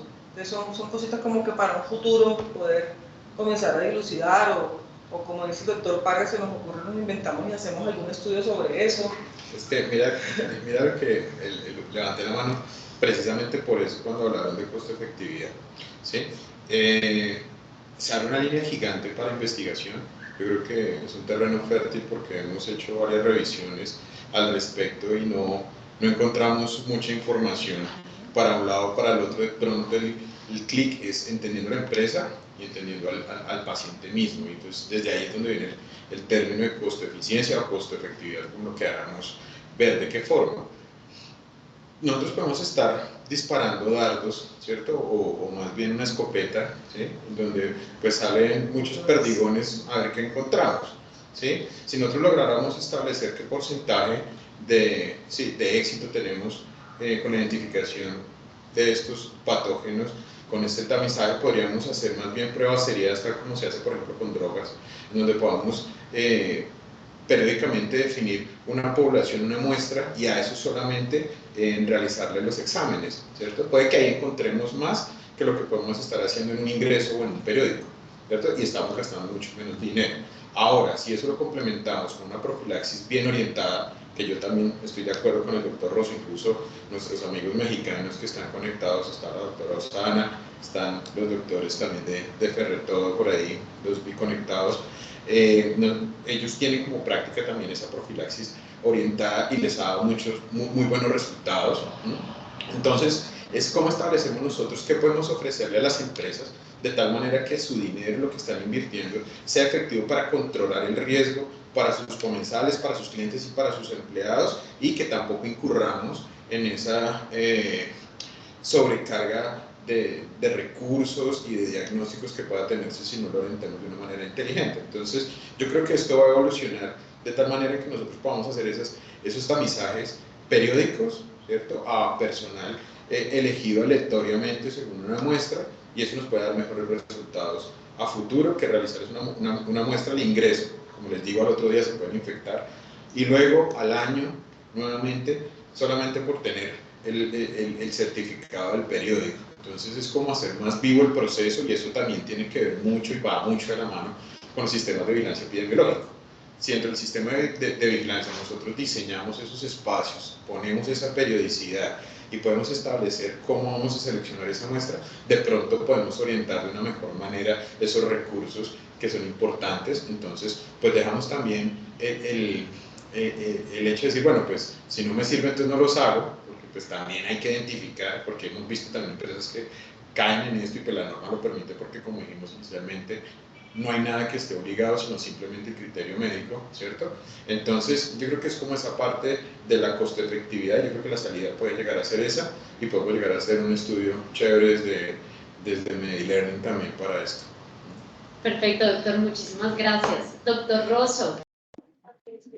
Sí, Catalina, y bueno, ya como resumiendo un poquito y para terminar, algo muy, muy importante y que yo siempre en mis informes de condiciones de salud y con los charlas con los líderes de seguridad y salud en el trabajo de las empresas es definitivamente la prevención, y la prevención va en la educación.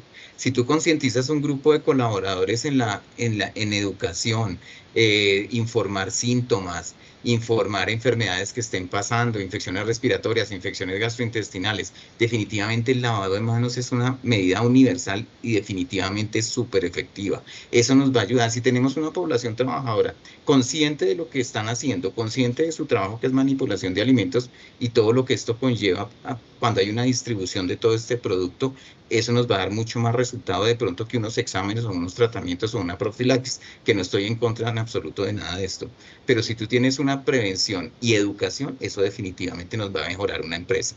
Definitivamente las empresas pequeñas a veces no son muy conscientes de esto, tienen el afán de ingreso del trabajador. Pero sí, como decía el doctor Parga, en algún momento nosotros tenemos un deber social muy importante en medicina laboral, y más en un país donde hay necesidad de empleo, porque muchas empresas, al momento de decirles que quedó aplazado porque parece que hay un examen que nos toca tratar, ellos ¿qué hacen? Descartan el aspirante. Lo descartan inmediatamente para evitarse seguramente lo que ellos piensan problemas más adelante. Entonces eso era pues lo que quería compartir con ustedes. Perfecto, doctor. Muchísimas gracias. No sé si el doctor Gracias. Cárdenas tiene algo más que agregar a esta pregunta. No, en lo absoluto, de educación, Chef. Hola, sí. Apoyando un poco lo que él dice, por eso también les tocaba el tema al principio de que es una responsabilidad compartida y hay que hacerle entender al operario de que sí hay unos controles primarios y de ingreso, pero que es un compromiso de todos los días, a cada minuto de él con su trabajo, con la seriedad que le ponga a su trabajo, porque si yo soy un manipulador, yo debo conocer los riesgos, no solamente en mi trabajo, sino también fuera de él, para que yo mañana sea un manipulador apto para realizar mi labor.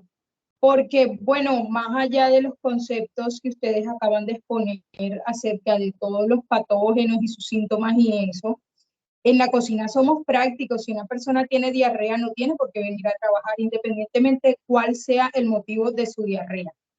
¿Por qué? Porque mientras encontramos cuál es el motivo de su diarrea, esa persona está muy expuesta al baño. Y yo no quiero que él vaya al baño durante el turno tantas veces, porque de pronto si él va al principio del turno, él hace un correcto lavado de manos y de pronto puede llegar pues, a manipular los alimentos sin ningún tipo de problema. Pero una persona que esté yendo 4 y 5 veces al baño y exponiéndose a ese tipo de patógenos tanto, es muy difícil, y más sobre todo cuando tenemos el tiempo encima, que no se puede quedar lavándose las manos con aquella paciencia y todo, porque resulta que tiene un pollo que se está horneando y tiene que irlo a sacar ya. Entonces, es como un compromiso de él, porque si él no reporta sus síntomas, yo no tengo manera de saber qué le está pasando. Entonces, hay que comprometer mucho a los operarios como en esta tarea de todos, de cumplir con las buenas prácticas de manipulación, y que ellos entiendan que no se trata de esconder síntomas para que yo trabaje hoy, para que no me descuenten el día de trabajo, para que me saquen, no. Precisamente necesito que seas sincero con los síntomas para seguir dándole valor a tu trabajo y evitar que tengamos pues consecuencias mayores después. Les pongo un ejemplo.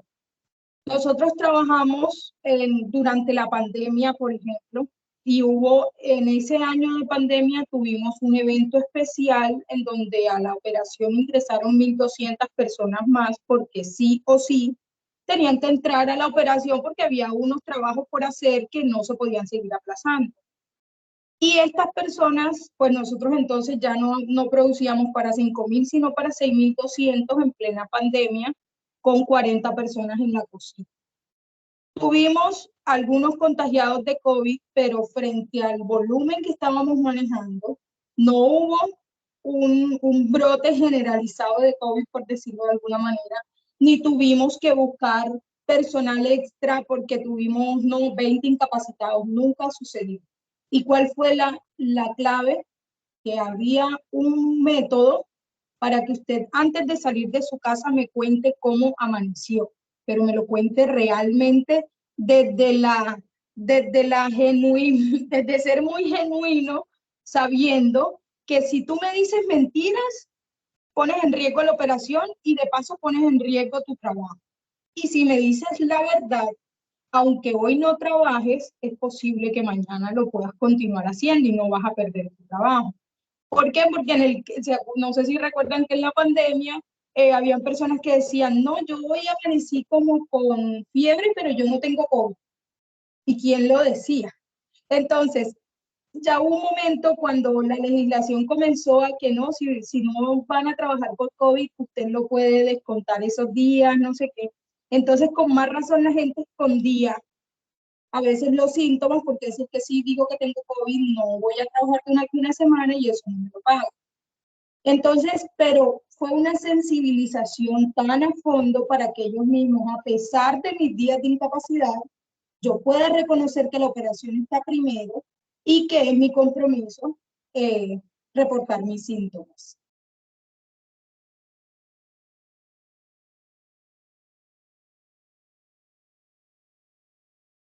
Catalina, no te estamos escuchando. Ese mute.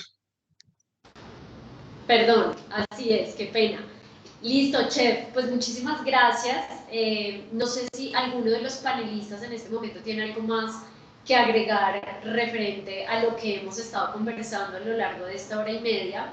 Nos quedan 2 minuticos. Si alguno de ustedes tiene algún otro comentario o opinión respecto a lo que hemos hablado, para ya darle entonces entrada al chat con las preguntas que nos han hecho.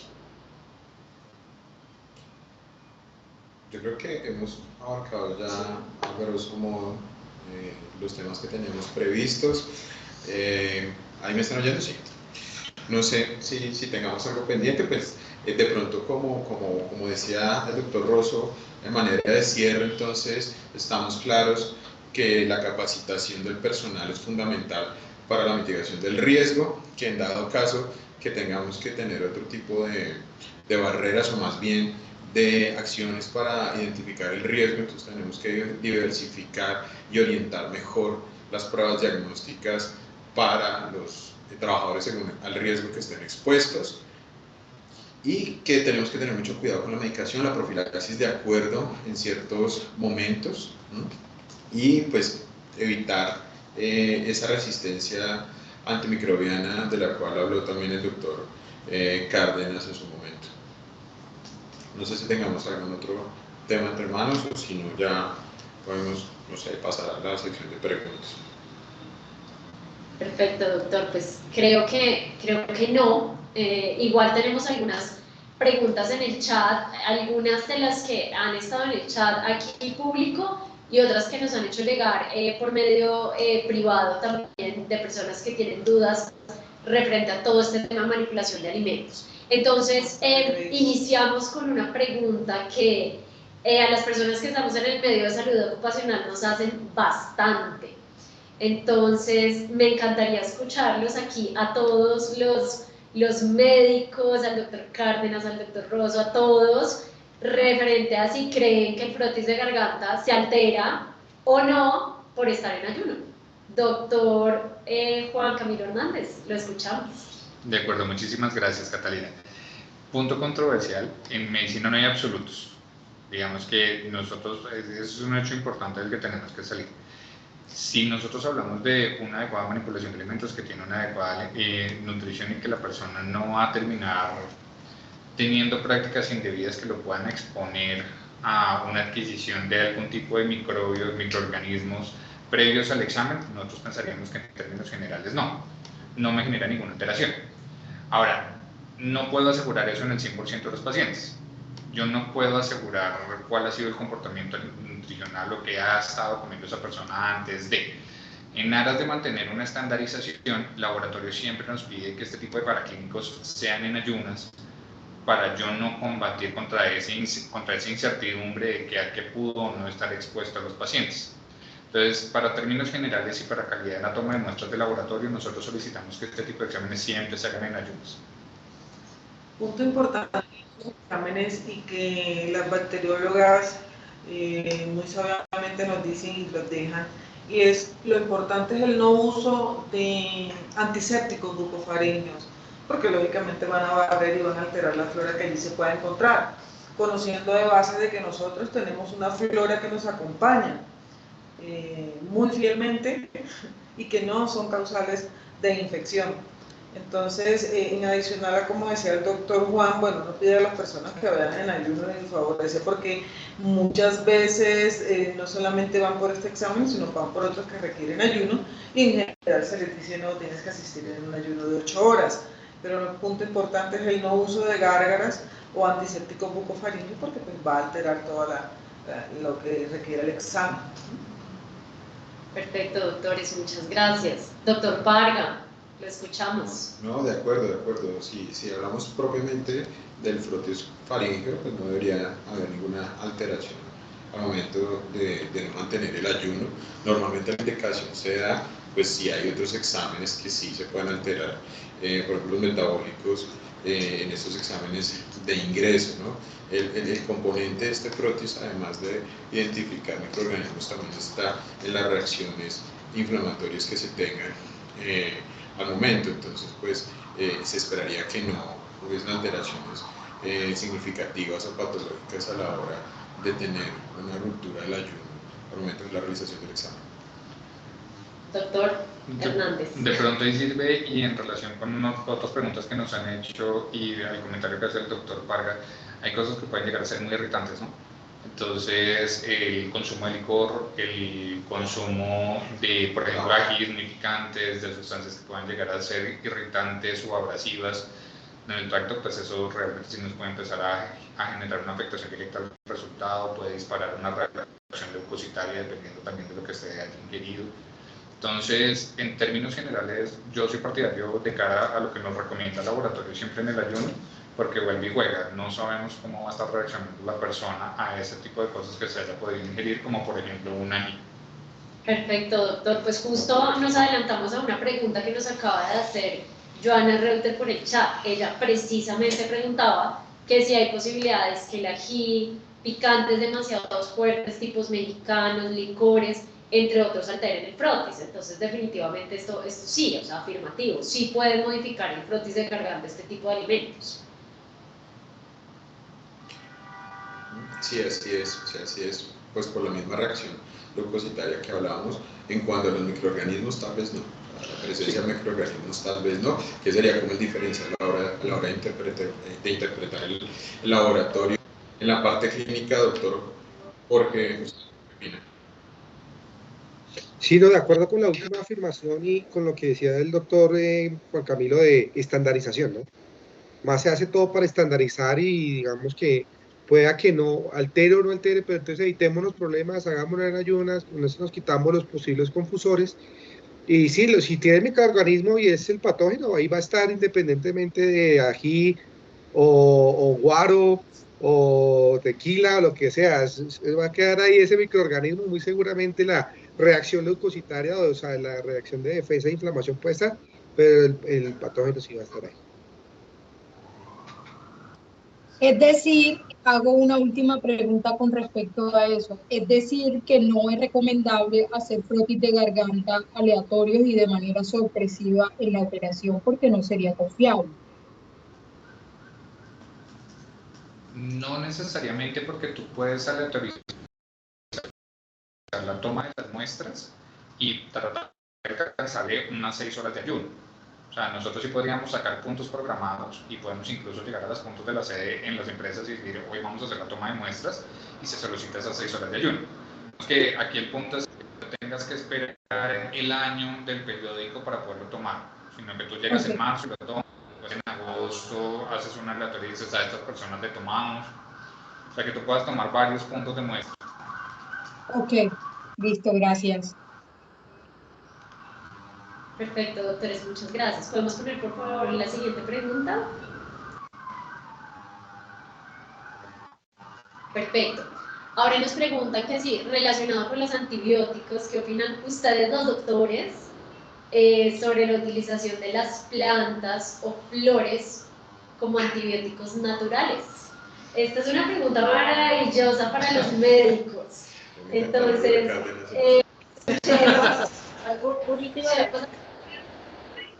Cárdenas, cuéntanos, ¿qué opinan?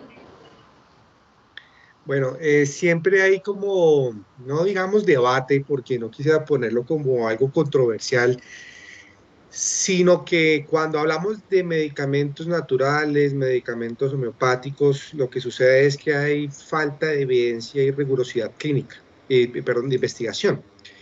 Entonces, poder afirmar que unas plantas puedan ejercer alguna función si no tenemos estudios, pues no podría afirmar que todas esta planta.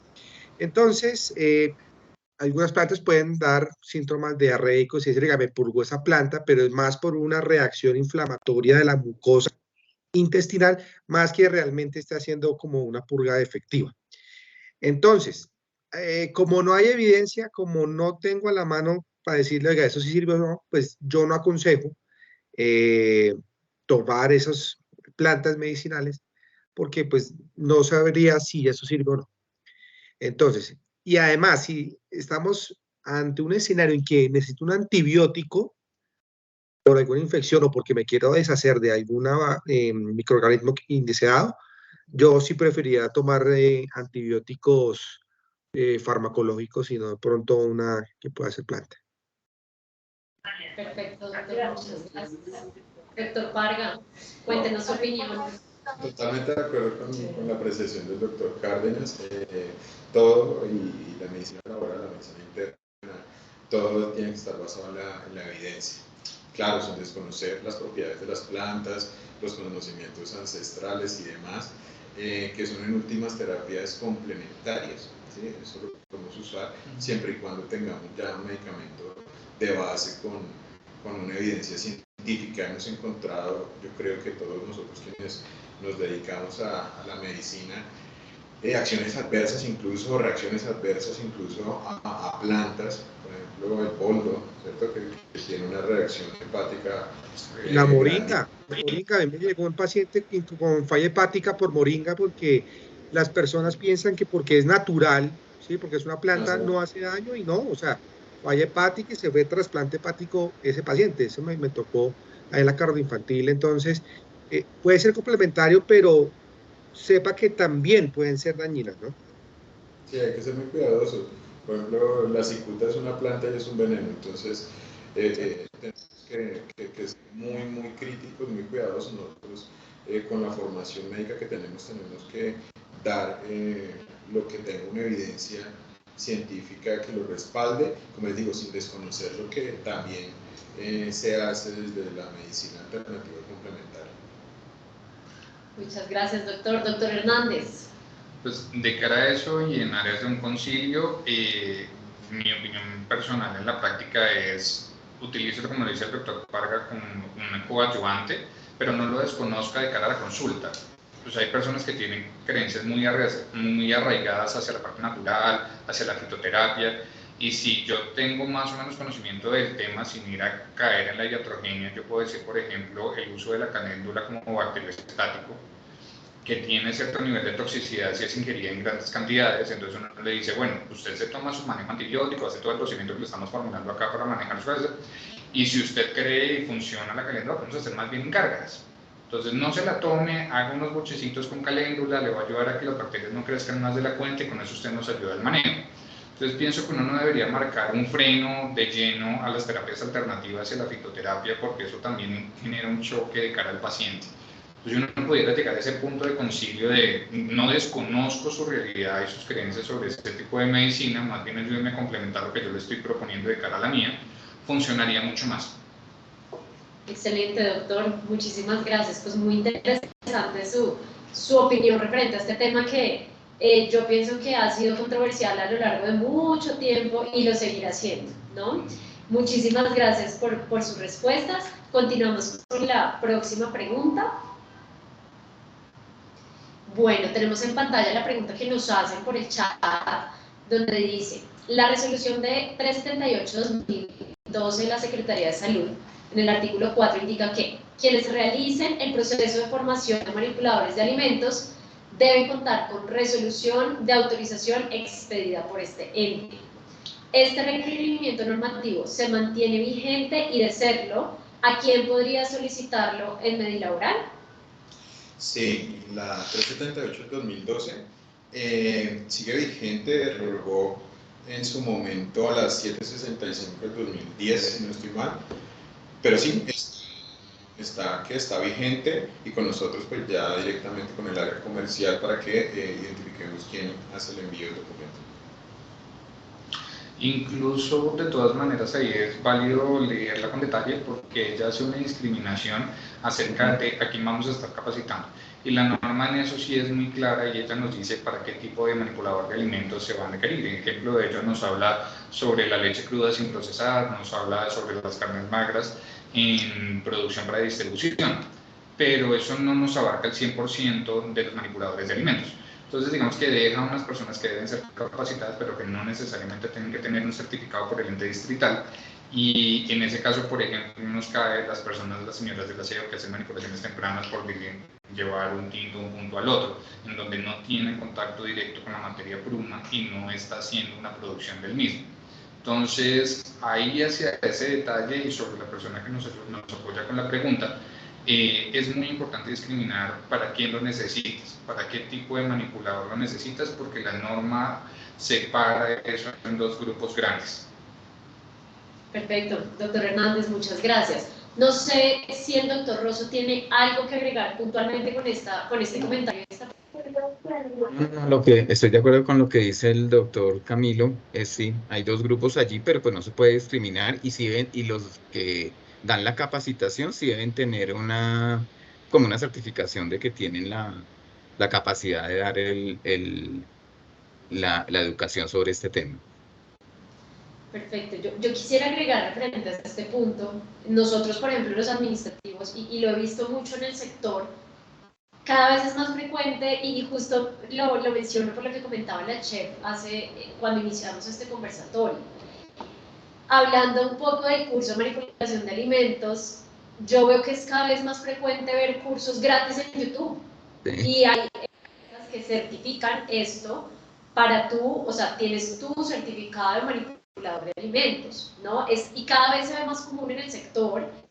Y lo que decía la chef, pues al final es un cumplimiento de que llegue el colaborador con su carnet de manipulación de alimentos. Entonces, no sé ustedes qué opinan de esto, porque realmente hemos visto que esto es cada vez más frecuente en el sector y en el medio en el que estamos nosotros trabajando.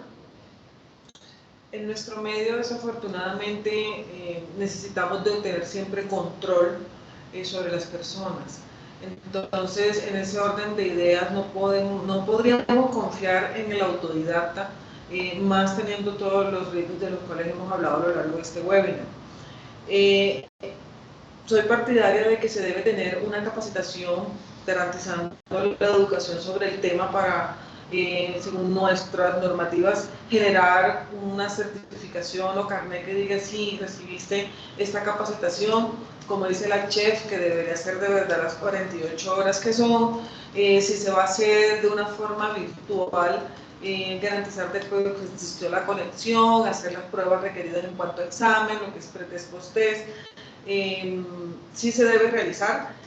Yo puedo apoyarme, ayudarme con estos cursos que están en YouTube porque sí nos apoyan, de hecho los usamos muchísimo para diferentes áreas, para resolver, para una receta simple, lo podemos usar, pero en nuestro medio se requiere de que exista un control, algo que lo regule y que diga si yo lo hice, yo presenté este examen, o si fue presencial, yo hice esta práctica y yo doy fe y garantizo por medio de este documento de que la persona está educada y debe continuar en sus capacitaciones.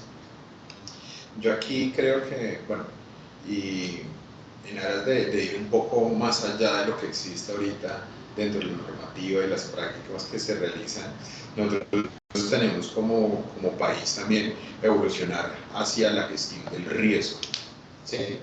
A que tengamos un certificado una vez al año refrendado, pues no garantiza que nosotros hagamos bien las cosas, sino más bien que dentro del sistema de gestión haya subsistemas que garanticen que esas buenas prácticas se lleven a cabo, como nos decía la chef iniciando la charla, donde pues, nos decía, hombre, nosotros tenemos auditorías internas, externas, entonces que toda esa documentación, además de el entrenamiento continuo del personal, pues hace que ese riesgo disminuya. Nosotros haciendo exámenes cada año, ¿cierto? Y haciendo un curso cada X cantidad de tiempo, pues no nos va a garantizar que eso realmente se vuelva vivo el proceso. Entonces es más bien como reflexión a cómo nosotros podemos desde las empresas, desde la medicina laboral, desde las IPS, empezar a generar esa cultura de gestión integral del riesgo. ¿Sí? Más allá de dar un cumplimiento normativo, nosotros dar ese pie dentro de nuestros sistemas para que podamos garantizar esa mejora continua y esos ciclos de control que tiene el riesgo puntualmente. Muchas gracias, doctor.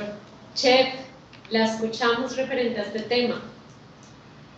Sí, bueno, confirmando un poco lo que ustedes han dicho de la importancia pues, de la participación de todos y el compromiso, pero constante.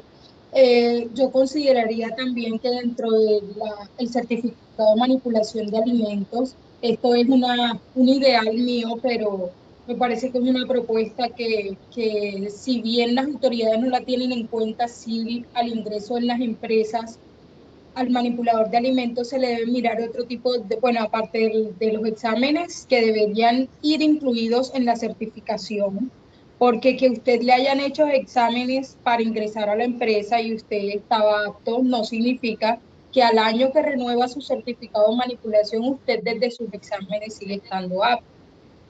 Entonces, me parece que se debería como de pronto cruzar un poco esa información de los exámenes ocupacionales de ingreso para manipuladores con la renovación acertada, que de pronto también debería tener un instituto o de alguna manera centralizarla para poder que haya un control riguroso de parte de la Secretaría de Salud, porque ahora mismo lo que ustedes comentaban, un certificado de manipulación de alimentos lo da cualquier ingeniero de alimentos que tenga una resolución de la Secretaría de Salud y él ni siquiera conoce al manipulador en ocasiones. Entonces, sí sería importante como que se unificaran esos criterios porque no solamente es si estás apto en cuanto a tu salud, sino también en cuanto a tus conocimientos técnicos y a tu compromiso con la seguridad.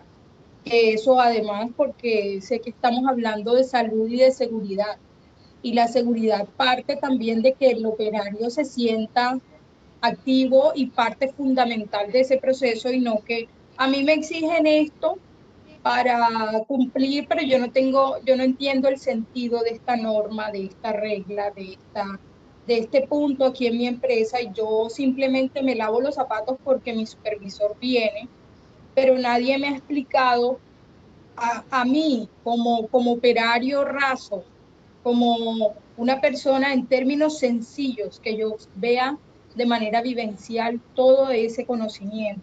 Porque en ocasiones las auditorías llegan a encontrar los puntos débiles, pero en ningún momento se capacita al operario de parte de esa misma auditoría para decirle, ven acá, encontramos coliformes fecales.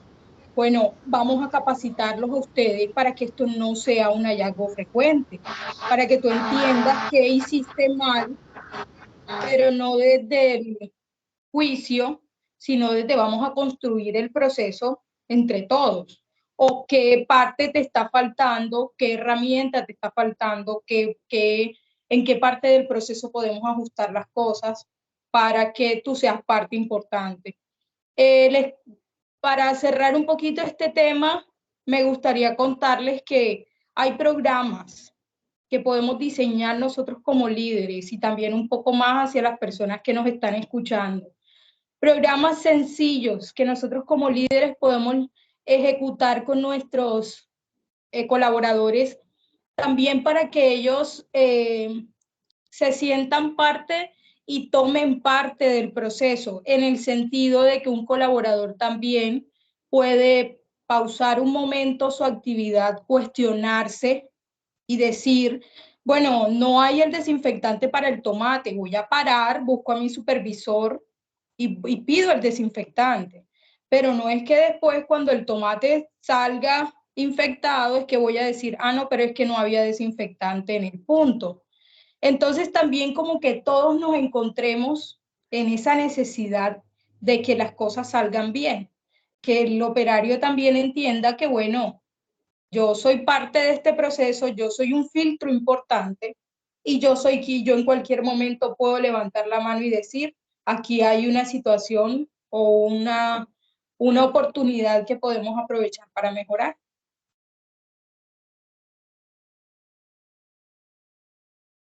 De acuerdo. Ahí de pronto como último comentario, especialmente lo que nos decía Catalina sobre ese boom de un montón de empresas que certifican por internet en procesos terriblemente sencillos por videos de YouTube y toda la vaina, muchas veces encontramos eso como la falencia del proceso de HCE de la empresa, en donde no hemos revisado adecuadamente la norma y hay certificados que tienen que ser emitidos solo si el emisor está avalado por el ente distrital.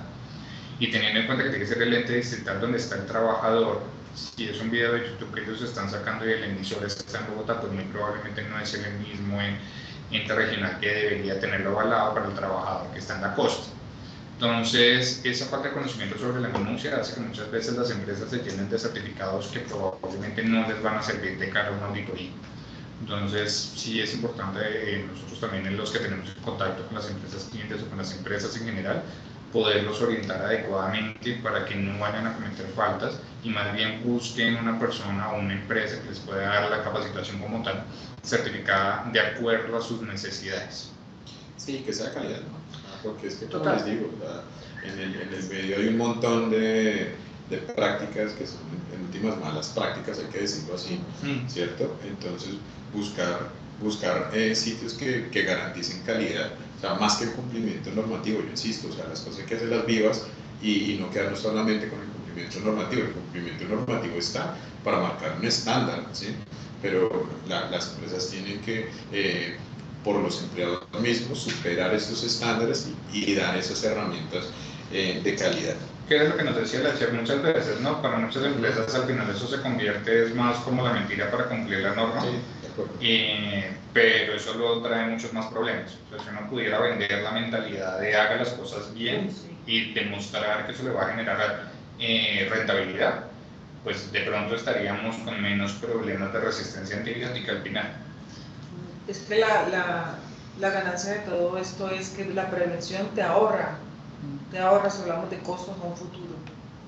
Totalmente de acuerdo, doctores. Bueno, nos quedan 6 minutos, tenemos 2 preguntas más. Son preguntas enfocadas puntualmente para la chef.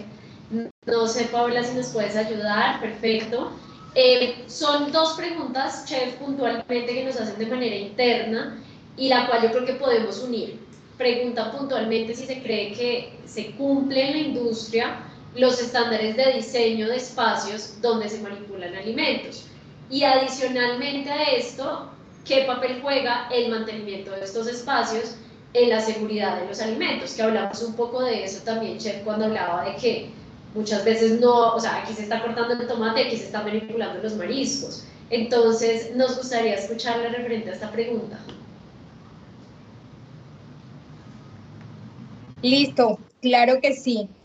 Bueno, les cuento un poco. En cuanto a la primera pregunta, sí se cumplen. Como les decía al principio, en ocasiones los restaurantes nos escudamos en que no, eso es solo normativa, porque hasta hace un tiempo se creía que era imposible de cumplir. Pero Yo vengo de operaciones en donde eso sí se cumple y no son operaciones precisamente en donde su principal actividad es vender alimentos, sino simplemente es un servicio de alimentación para el cliente interno. Pero son empresas muy comprometidas con el cuidado que significa no solamente a nosotros mismos, al medio ambiente, a mi compañero, a los espacios. Entonces, cuando entramos como en esa mentalidad del cuidado, de enseñar eh, a todos los operarios, a todas las personas que participamos en el proceso, si les enseñamos que si yo hago las cosas bien, yo me estoy cuidando, yo estoy cuidando el proceso y estoy cuidando a mis compañeros y a los clientes. Entonces, en cuanto a lo de, ya en términos específicos, los estándares de diseño en la industria sí se cumplen. Sí hay lugares donde, como les decía al principio, le llamábamos el quirófano, al lugar donde se desinfectaban las frutas y verduras, porque eso nos lo mostraban los exámenes de calidad microbiológica, nos mostraban que era un lugar totalmente inocuo dentro de lo que se podía controlar.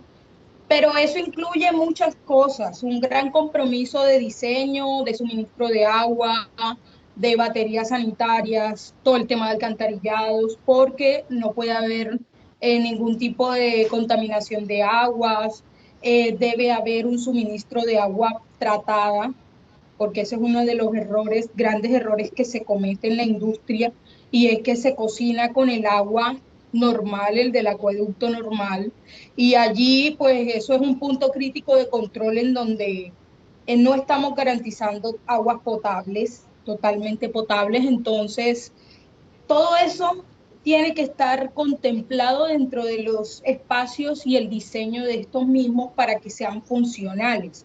Además, cuando las empresas tienen claro los procesos necesarios para llevar a cabo un producto de calidad, asimismo se diseñan los espacios para que esos procesos lleven una secuencia lógica y sean muchísimo más prácticos y fáciles de ejecutar.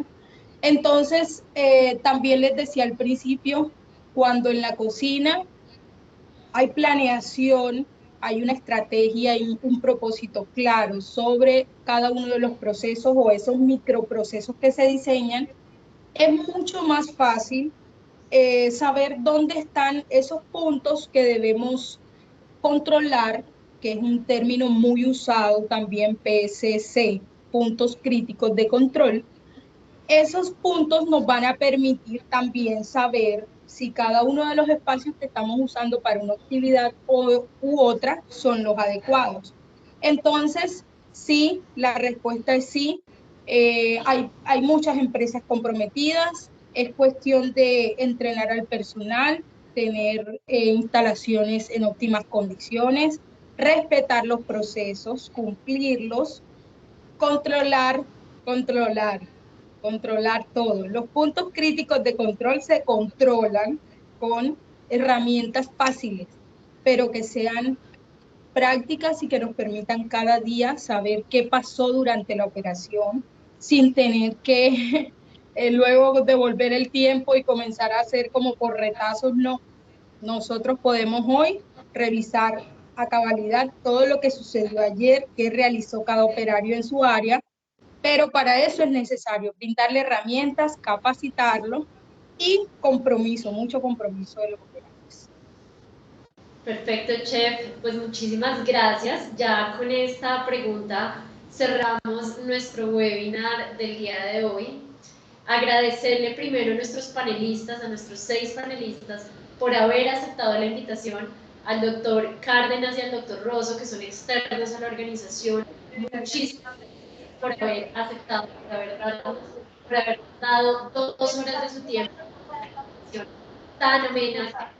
Les agradezco de verdad mucho.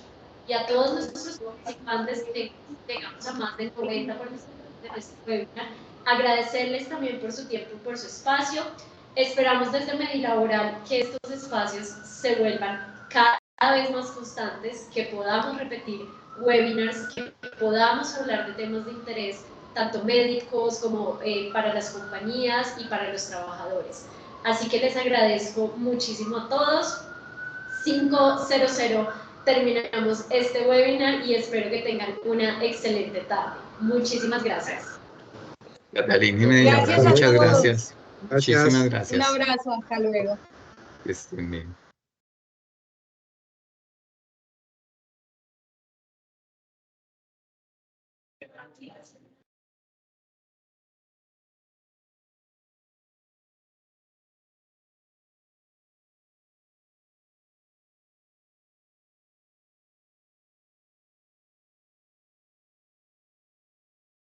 Perdón, me desconecté.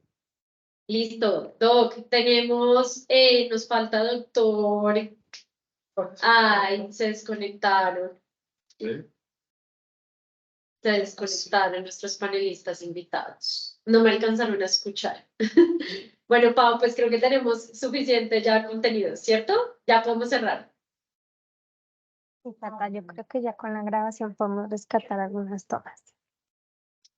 Muchas gracias. Muchas gracias a todos.